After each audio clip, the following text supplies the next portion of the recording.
Hello guys, ನೀವು ನೋಡ್ತಾ ಇದ್ದೀರಾ Kannada sports official YouTube channel. India versus Bangla ಮೊದಲ T20 ಪಂದ್ಯ ಇಂದೋರ್ನಲ್ಲಿ ನಡೀತದೆ.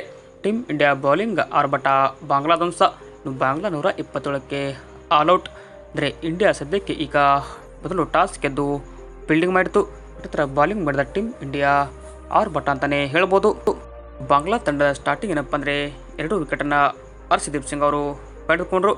ಇನ್ನು ನಜೀಮುಲ್ಲಾ ಸ್ಯಾಂಟೋ 27 ರನ್ ಹೊಡೆದರೆ, ಇನ್ನು ಮಿರಾಜ್ 35 ರನ್ ಹೊಡೆದರು. ಇವರು ಬಿಟ್ಟರೆ ಯಾವ ಆಟಗಾರರು ಕೂಡ ಬಾಂಗ್ಲಾ ತಂಡದ ಪರ ಅಬ್ಬರಿಸಲಿಲ್ಲ. ಇನ್ನು ಅಬ್ಬರಿಸಿದ್ದು ನಮ್ಮ ಟೀಮ್ ಇಂಡಿಯಾ ಬೌಲಿಂಗ್ ಅಂತ ಹೇಳ್ಬೋದು.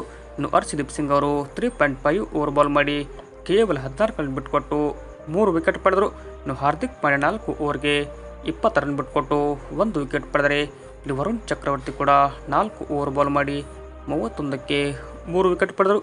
ಇನ್ನು ಡೆಬ್ಯೂ ಆಟಗಾರ ಮಯಾಂಕ್ ಯಾದವ್ ಕೂಡ ಇಲ್ಲಿ 1 ವಿಕೆಟ್ ಪಡೆದರೆ, ವಾಷಿಂಗ್ಟನ್ ಸುಂದರ್ ಕೂಡ 1 ವಿಕೆಟ್ ಪಡೆದರು.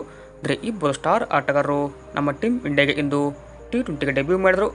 ಒಬ್ಬರೇನಪ್ಪ ಅಂದರೆ ಮಯಾಂಕ್ ಯಾದವ್, ಆದರೆ ಇನ್ನೊಬ್ಬರು ನಿತೀಶ್ ಕುಮಾರ್ ರೆಡ್ಡಿ ಅವರು ಕೂಡ ಡೆಬ್ಯೂ ಮಾಡಿದರು.